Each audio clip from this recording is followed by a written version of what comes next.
जिला शिक्षा एवं प्रशिक्षण संस्थान सतना मध्य प्रदेश द्वारा तैयार गणित ओलंपियाड माध्यमिक स्तर 2022-23 के लिए जो प्रश्न सूची तैयार की गई है उसका पंचम खंड इस प्रकार है, जिसके प्रश्न और उत्तर हम लोग आज हल करके देखने की प्रयास करेंगे। ये प्रश्न हर गणित या हर प्रकार के कंपटीशन या हर प्रकार के जो भी एग्ज़ाम्स होते हैं उनमें इस्तेमाल होते हैं और उन्हीं में से छांट के ये लाए गए हैं। तो लेते हैं पहला प्रश्न। एक वर्गाकार बगीचे का क्षेत्रफल 0.09 वर्ग मीटर है। बगीचे का परिमाप क्या होगा? ऑप्शन में दिए हुए हैं, 4 ऑप्शन दिए हैं, 0.3, 0.03 और 1.2 मीटर, और डी में दिया है 0.81 मीटर। तो कैसे निकाला जाता है? तो सबसे पहले जो दिया है वर्गाकार बगीचे का क्षेत्रफल दिया है 0.09 वर्ग मीटर, तो इसका हमें वर्गमूल निकाल लेना है। तो जब हम वर्गमूल निकाल लेते हैं तो देखते हैं ये इस तरह ये वर्गमूल निकाला जाता है। वर्गमूल निकालने के बाद हमें इसकी एक भुजा निकल के आ जाती है 0.3 मीटर, और इसके बाद इसका परिमाप निकालते हैं। तो वर्ग का परिमाप होता है 1 भुजा गुणे 4, तो 0.3 में 4 का गुणा कर देते हैं। इस तरह ये हमारा 1.2 मीटर आ जाता है। तो ये जैसे इसमें दिया हुआ है, इसका ऑप्शन नंबर 3, इसमें सी में दिया हुआ 1.3, तो हमें सी में गोला लगा देना है। यहाँ पर टिक लगा लीजिए, वहाँ जो OMR शीट में गोला लगाना पड़ता है। अब अगला प्रश्न इसी में है कि उस वृत्त की सबसे बड़ी जीवा की माप क्या होगी जिसका क्षेत्रफल 0.04 पाई वर्ग सेंटीमीटर होता है। 4 ऑप्शन दिए हैं इसमें, 0.02 सेंटीमीटर, 0.2 सेंटीमीटर, 0.4 सेंटीमीटर और 0.04 सेंटीमीटर। तो जी सबसे पहले निकाल लीजिए, क्षेत्रफल का सूत्र लगा दिए। तो वृत्त का क्षेत्रफल होता है पाई आर स्क्वायर, और पाई स्क्वायर का पाई आर स्क्वायर यानी कि जो क्षेत्रफल है इसका मान दिया हुआ ये 0.04 पाई, तो इसको यहाँ पर लिख देते हैं। पाई से पाई कट गया, आर का मान आ जाता है 0.04, आर स्क्वायर का मान आ गया और आर का मान बच जाएगा 0.02 का वर्ग।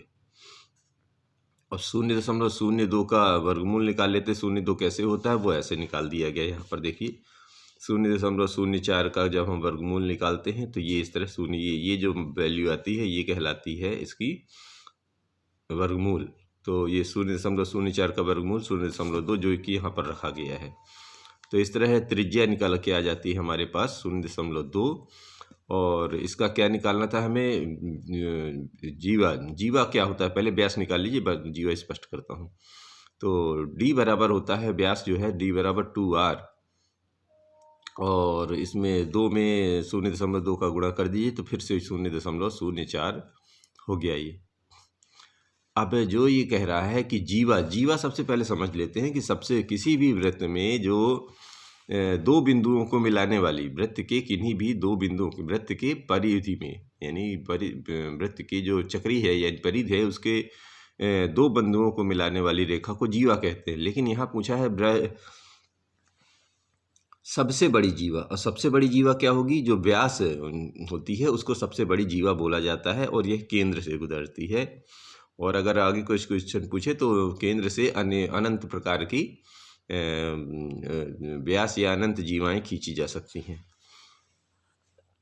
तो यहाँ पर सबसे बड़ी जीवा हो गई 0.04 सेंटीमीटर।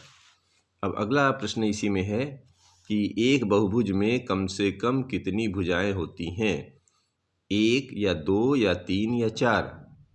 तो बहुभुज के बारे में जान ले। बहुभुज क्या होता है? सबसे छोटा बहुभुज जो होता है हमारा वो होता है त्रिभुज, यानी 3 या 3 से अधिक भुजाओं से बनने वाला जो भी सिस्टम बनेगा, जो भी निकाय बनेगा उसे हम बहुभुज कहते हैं। तो यहाँ पर सबसे छोटा जो बहुभुज बनेगा वो त्रिभुज होता है और उसमें 3 भुजाएं होती हैं। अगला प्रश्न है इसी का कि एक समषटभुज के बाह्य कोणों का योग होगा। तो इसमें दिया हुआ है ए 60 डिग्री, बी 120 डिग्री, सी 360 डिग्री और डी है 720 डिग्री। तो किसी बहुभुज के बाह्य कोणों का योग जो होता है वो 360 डिग्री होता है, हमें याद रखना चाहिए।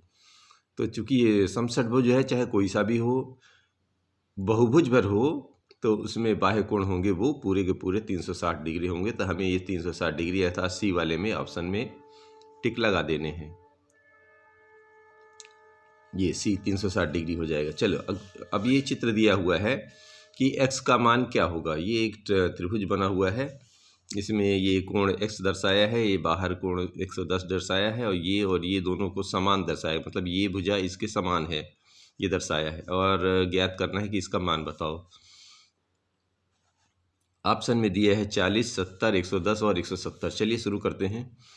तो ये त्रिभुज ABC में जो है AB, अगर हम मान लेते हैं, कुछ मान लीजिए इसको ABC ऐसे मान लिया हमने, कोई आपको भी कुछ भी मान लीजिए।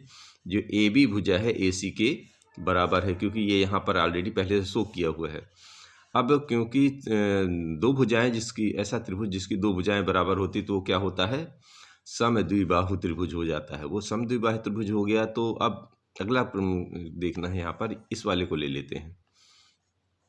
यहाँ पर देख रहे हैं ये एक रेखा बन रही है, और एक रेखा पे ये जो है दोनों ओर दो कोण बने हैं, एक अंतः कोण, एक ये बाह्य कोण।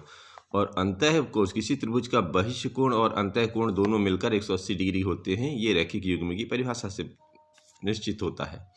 तो हम भी लिख दीजिए यहाँ पर, समझ लीजिए। तो बाह्य कोण ऑलरेडी जब 110 डिग्री दिया है, तो अंदर वाला कोण को अगर हम C मान लेते हैं, तो इन दोनों का जोड़ 180 हो जाएगा। कोण C का मान इस प्रकार हम 70 डिग्री प्राप्त कर सकते हैं। अब चूंकि समद्विबाहु त्रिभुज में सम्मुख भुजाओं के सामने का कोण बराबर होता है, इसके सामने का कोण ये और इसके सामने का कोण ये बराबर होगा, अर्थात जितना ये निकल के आया है उतना ही इधर वाला हो जाएगा। अर्थात कोण C कोण B के बराबर होंगे। हम समझने के लिए लिख लेते हैं कि भुजाओं के सम्मुख कोण बराबर होते हैं। तो चूंकि C का मान 70 निकला था, तो यहाँ B का मान भी 70 निकल आएगा। अब त्रिभुज ABC में अंतः कोणों का योग कितना होता है टोटल? किसी भी त्रिभुज के अंदर के जो कोण होते हैं उनका योग 180 होता है। अब चूंकि ये यहाँ से देखिए, ये जब 70 निकाला है, ये 70 निकाला है, तो इन तीनों को जोड़ दीजिए, 70, 70 और x को जोड़ के 180 होता है। तो यहाँ पर देखिए 70, 70 x को जोड़ के 180 बना दिया, और इस तरह x का मान हमें 40 डिग्री निकल आता है। और 40 डिग्री कहाँ दिया हुआ है? ये दिया हुआ है A में, इसको टिक लगा लेना है। अगला प्रश्न लेते हैं। अगला प्रश्न है 6वां नंबर कि निम्नलिखित में से कौन सी संख्या पूर्ण वर्ग नहीं है? तो पूर्ण वर्ग नहीं है, ये ध्यान देखना है कौन कौन सी। इधर है 900, दूसरे में है 1057, तीसरे में है 1296 और चौथे में है 2025। अब इनका क्या करना है, पूर्ण घन है या नहीं? तो पूर्ण घन पहचानने के लिए अलग अलग हम पूर्ण वर्ग तो वर्ग के लिए क्या करना है, तो कुछ चीज़ें वर्ग की कुछ अगर हम नियम याद कर लें तो बहुत सारी चीज़ें आसान हो जाती हैं। तो ये अगर हम ध्यान रखें, जिन संख्याओं के इकाई अंक में, इकाई अंक माने ये पहला वाला दाहिने तरफ का पहला अंक, ये इधर 0, इधर 7, इधर 6, इधर 5, तो जिन संख्याओं के इकाई अंक में 2, 3, 7, 8 आते हों वो पूर्ण वर्ग नहीं होते हैं। अर्थात इनमें ये देखिए, इसमें 0 है, इधर 6 है, इधर 5 है, और इसमें आ गया 7। जबकि 7 आ गया तो ये जो है पूर्ण वर्ग नहीं होगा, इसमें आगे लगाने की जरूरत नहीं है। आपको केवल 2, 3, 7, 8 याद रखिए अंक, जिसमें अगर इकाई अंक में आ जाएंगे तो वो संख्या पूर्ण वर्ग नहीं होगी, वो सब दशमलव में आएंगे। अब दूसरा प्रश्न लेते हैं कि एक घनाकार टंकी में 2744 लीटर पानी आता है, तो टंकी की ऊंचाई क्या होगी? ऑप्शन दिया है 1.04 मीटर, 1.40 मीटर, 27.44 मीटर, 274.4 मीटर। तो हमें इसको थोड़ा सा पैमाने याद रखने पड़ेंगे। तो 1 घन मीटर बराबर 1000 लीटर होता है, तो 1 लीटर बराबर हो जाएगा, इसको इधर ले जाइए, तो 1/1000 घन मीटर, तो 1 लीटर बराबर हो जाएगा। चूँकि घन को हटाएंगे तो मीटर में बदलेंगे, तो 1/1000 है, तो यहाँ पे घन का मतलब 3 बार, तो इसमें 1 बार लेना, हमें 1 मीटर लेना है, तो ऊपर 100 का गुणा कर दीजिए, तो ये जो है एक पैमाना हमारा निश्चित हो जाएगा। लेकिन अब आगे यहाँ पर रोक के इधर देखिए, और हमारे पास जो पानी भरा था वो कितना था, 2744 लीटर पानी कहाँ है, टंकी में है। तो यहाँ पर हम इसका क्या करेंगे, सबसे पहले अभाज्य गुणनखंड निकाल लेंगे। अभाज्य गुणनखंड निकालने से 2744 का घन जो हो जाए, घनमूल निकलेगा। तो ये इस तरह करके 3-3 के त्रिक बना लेंगे और इस तरह हम ये बनाएंगे कि ये 14 लीटर आ जाएगा। 2744 का 2 गुणे 7 के 3 हमारे को मिलेंगे। तो इधर से ये बन जाएगा इसका घनमूल 14 लीटर। अब ये ध्यान रखना है कि देखो टंकी में ऊंचाई, टंकी में पानी तो जो ये टंकी कैसी बनी है, घनाकार। यहाँ पर पहले लिखा हुआ था, ध्यान से देखिए, यहाँ पर लिखा हुआ था घनाकार टंकी। तो घनाकार टंकी यानी कि उसका शेप काफ़ी कुछ ऐसा है। अब जब शेप ऐसा है तो पानी कहाँ भरेगा, लंबाई चौड़ाई ऊंचाई सारी एक जैसी होती है घन की। तो इधर भी लंबाई भी 14 है, चौड़ाई भी इधर 14, ऊंचाई, तो पानी कितना भरेगा, पानी भी तो इसी तरह भरेगा 14 लीटर, मतलब हाइट में 14 है। अब ये चूंकि लीटर में निकला है, अब इसको मीटर में कन्वर्ट करना है।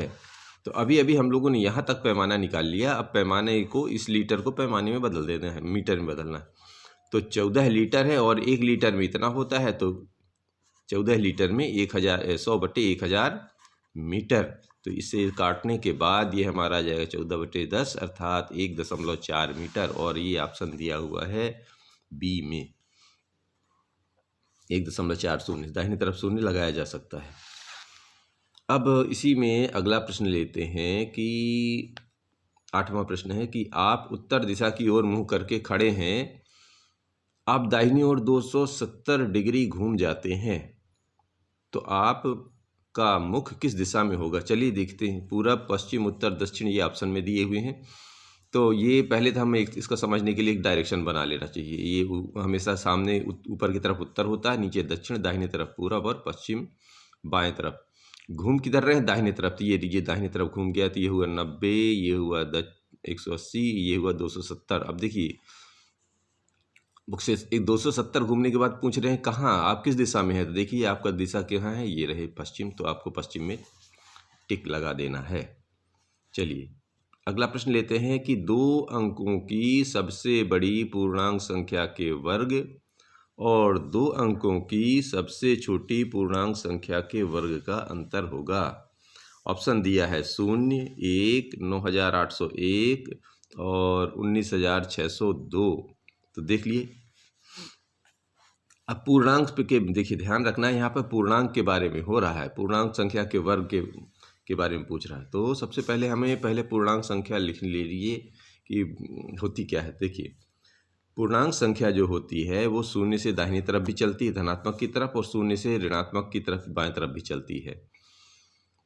तो दाहिने तरफ जाएंगे कहीं ना कहीं जो है सबसे बड़ी संख्या कौन होगी, जो धन की होगी वो बड़ी होगी, ऋण वाली छोटी होती है। तो 2 अंकों की संख्या कौन सी बनेगी, अधिकतम यहाँ लिख लीजिए। 2 अंकों की सबसे बड़ी पूर्णांक संख्या कौन कहलाएगी, 99, यहाँ कहीं मिल जाएगी, आगे चलेंगे बढ़ता जाएगा। और बाएं तरफ जाएंगे तो सबसे छोटी पूर्णांक संख्या कौन सी आएगी, सबसे छोटी अगर 0 तो नहीं होगी, वो पीछे की तरफ जाएगी, ऋण में जाएगी, वो ऋण में कहलाएगी 99। अब पूछ रहे हैं कि इनका अंतर, वर्ग का अंतर। तो ये प्रश्नानुसार इन दोनों का अंतर कर लीजिए। इसका वर्ग यानी 99 धन वाले का वर्ग, और ऋण 99 का वर्ग, दोनों का अंतर हो गया। तो ऋण का ऋण में वर्ग करेंगे तो ये धन में बन जाएगा, दोनों का अलग अलग वर्ग निकालेंगे, ये 9801 9801, दोनों घटा देंगे, 0 हो गया। इसका मतलब ये हो गया कि 2 अंकों की सबसे बड़ी पूर्णांक संख्या के वर्ग और 2 अंकों की सबसे छोटी पूर्णांक संख्या के वर्ग का अंतर हो गया 0। इस तरह ये हम आसानी से हल कर सकते हैं। अब प्रश्न 10 है कि क्या कक्षा ए में कक्षा ए में, क्या नहीं, कक्षा ए में 25 विद्यार्थियों में से 20 विद्यार्थी उत्तीर्ण हुए और कक्षा बी में 30 विद्यार्थियों में से 24 विद्यार्थी उत्तीर्ण हुए। निम्नलिखित में से कौन सा कथन सत्य है। तो कथन ये कह रहे हैं कि कक्षा बी की अपेक्षा कक्षा ए का परिणाम अच्छा रहा, कक्षा ए की अपेक्षा बी का परिणाम अच्छा रहा, कक्षा ए और बी दोनों का परिणाम समान रहा, इनमें से कोई नहीं। तो ये ऑप्शन निकाले। तो पहले इसको ये निकालना है कि 25 में से 20 और 30 में से 24 का पहले हिसाब किताब कर लीजिए। तो ये का इधर क्या है, हिसाब करने की कोशिश की गई है। देखिए 25 में से 20 विद्यार्थी यानी 20 में से 20/25, तो इसको काट के निकालेंगे तो आ गया 4/5। इधर देखिए 30 में से 24 विद्यार्थी, तो 24 में 30 का अनुपात ले लिए, यानी 30 का अनुपात 24 से, तो इसका भी 4/5। दोनों का मतलब निकला है 4/5, अर्थात दोनों का बराबर बराबर निकल आया। अब जब दोनों का बराबर निकल आया तो आंसर कैसे देंगे, ऐसे आंसर ऐसे देंगे कि ए और बी दोनों का परिणाम समान रहा। क्यों? क्योंकि दोनों के परिणाम कहाँ बराबर हैं, ये इधर बराबर हैं। 4/5 4/5 बराबर है, तो इसका मतलब दोनों का आंसर उसमें समान आएगा, सी नंबर में। अब अगला प्रश्न लेते हैं कि एक किसान ने अपनी भूमि का 2/5 भाग बड़े पुत्र को और 1/5 भाग अपने छोटे पुत्र को दिया। यदि किसान के पास कुल भूमि 35 हेक्टेयर थी तो अब उसके पास कितनी भूमि शेष बची? 7 हेक्टेयर, 14 हेक्टेयर, 21 हेक्टेयर और 28 हेक्टेयर। तो लीजिए इसको हल करके देख लेते हैं पहले आता क्या है। तो कुल भाग दिया है 2/5 और 1/5, अर्थात 3/5 भाग उसने दे दिया। अब 35 का 3/5 भाग निकाल लेने पर आता है 21। तो 21 तो उसने बांट दिया, तो बचता कितना है, शेष भूमि कितनी बची कि 35 में से 21 हेक्टेयर घटा दीजिए तो बचा 14 हेक्टेयर। देख लीजिए कहाँ पर है ये है बी में ऑप्शन। तो आप बी में टिक लगा लीजिए। अब 12वां जो है कि एक ठेकेदार 560 श्रमिक लगाकर 9 माह में एक पुल लगाने का ठेका लेता है। अब उससे 7 माह में ही कार्य पूर्ण करने को कहा गया है। उसे कितने और श्रमिक लगाने पड़ेंगे, 160 या 240 या 360 या 720?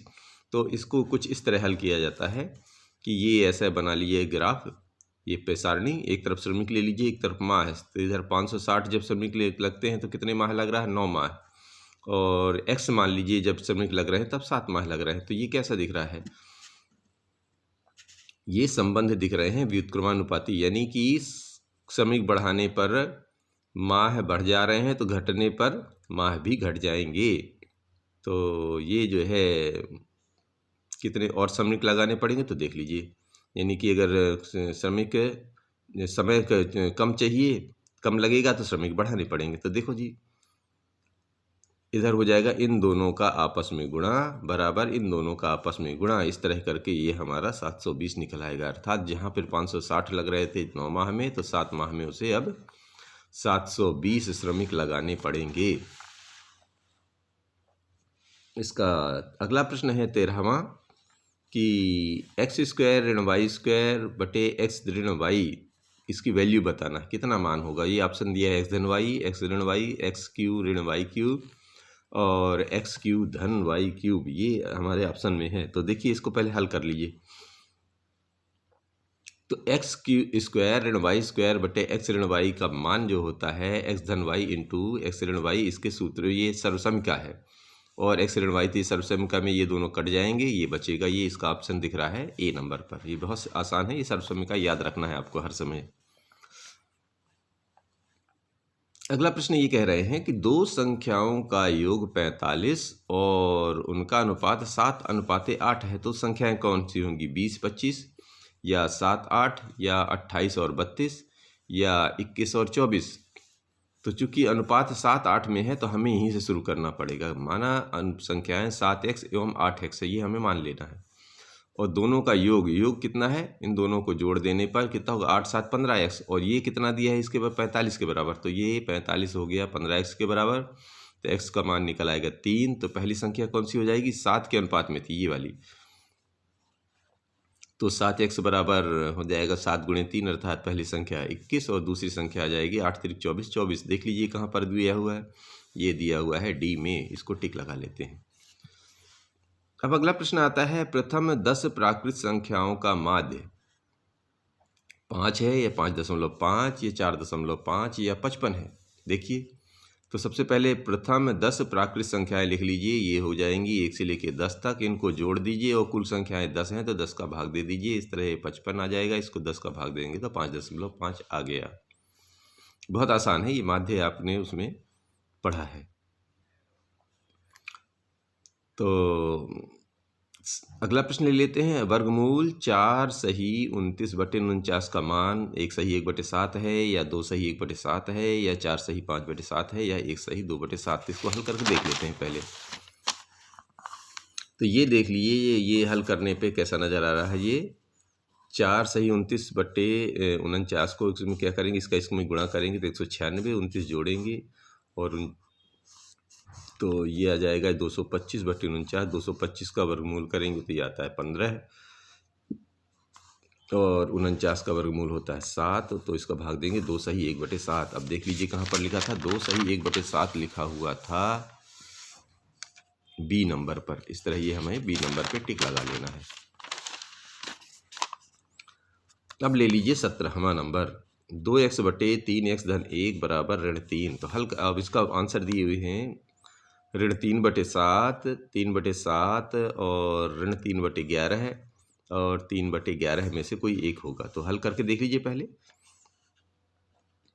2x/3x-1 तो ये तिर्यक गुणा हो जाता है, इसका इसमें गुणा हो जाएगा, इधर तो कुछ नहीं है तो एक इसको मानते हैं। 2x बराबर ये तिर्यक गुणा हो गया, इनका हल कर लीजिए। तो 3 त्रिकाई 9x और ये हो जाएगा -3, और ये हल करेंगे इधर आ जाएंगे तो ये 11 में बदल गया है, ये -3 हो गया। तो x बराबर -3/11 इसका हल ये कहाँ पर दिया है, सी में।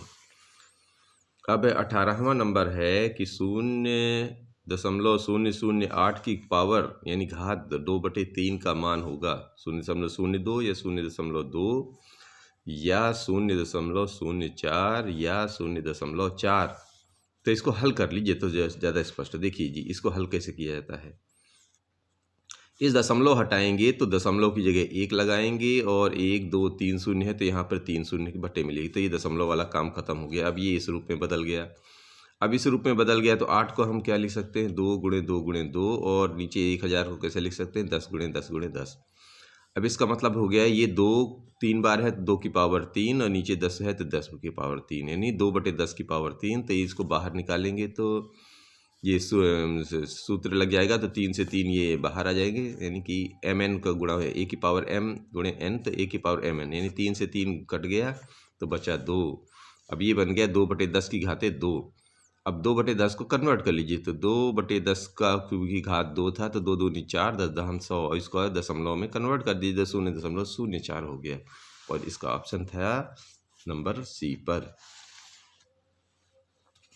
अब अगला ले लीजिए कि इसी में दिया हुआ है कि दी गई आकृति एक समान वर्गों से मिलकर बनी है। पूरी आकृति का क्षेत्रफल 24 वर्ग सेंटीमीटर है। इस आकृति का परिमाप क्या होगा। तो ये देख लीजिए कि इसमें ऑप्शन दिया है 2 सेंटीमीटर, 4 सेंटीमीटर, 16 सेंटीमीटर और 28 सेंटीमीटर। तो यहाँ पर ले लीजिए कि ये हल कर लीजिए, पहले ये गिन लीजिए, 1 2 3 4 5 6, ये 6 हमारे को ये दिए गए हैं, 6 खंड दिए हैं। तो दी गई आकृति 6 वर्गों को जोड़कर बनाई गई है, और 6 वर्ग बराबर हो जाएंगे, कितना दिया था टोटल, 24 वर्ग सेंटीमीटर इसका हिसाब किताब। तो 6 वर्ग सेंटीमीटर बराबर 24 वर्ग सेंटीमीटर, तो 1 वर्ग हो जाएगा 6 का भाग दे देंगे, 1 वर्ग निकल आएगा 4 वर्ग सेंटीमीटर। और वर्ग की भुजा निकाल लेनी है 8, तो ये वर्ग की भुजा, तो भुजा निकल आएगी 2 सेंटीमीटर। अब देखिए इसको सारे जब 2-2 वर्ग में क्या होता है, सभी भुजाएं एक ही नाप की होती हैं, तो ये सब 2 2 2 2 हो जाएंगे, जोड़ देंगे, कितने 2 आ रहे हैं, 14। तो परिमाप क्या होता है, सभी भुजाओं की लंबाइयों का योग, या तो आप 14 बार जोड़िए या 14 का गुणा कर दीजिए 2 में, तो ये 28 सेंटीमीटर आएगा। इसका ऑप्शन कहाँ पर दिया था, देख लीजिए, ये 28 सेंटीमीटर। डी टिक नहीं लगा, आप लगा लीजिएगा, यहाँ पर डी में टिक लगा लेना है आपको। अब 20वां दिया है, 2 वृत्तों के क्षेत्रफलों का अनुपात 9:16 है, तो उनकी परिधियों का अनुपात क्या होगा। तो ये ले लीजिए, एक में ए में दिया है 3 4, बी में दिया है 4 3, सी में दिया है 2 3, और डी में दिया है 3 और 2। तो ले लीजिए इसमें पहले सबसे क्षेत्रफल, तो क्षेत्रफल होता है πr²। तो 2 है अलग, दोनों का, एक का r1 मान लीजिए, एक का r2 त्रिज्या के हिसाब से निकाल लीजिए।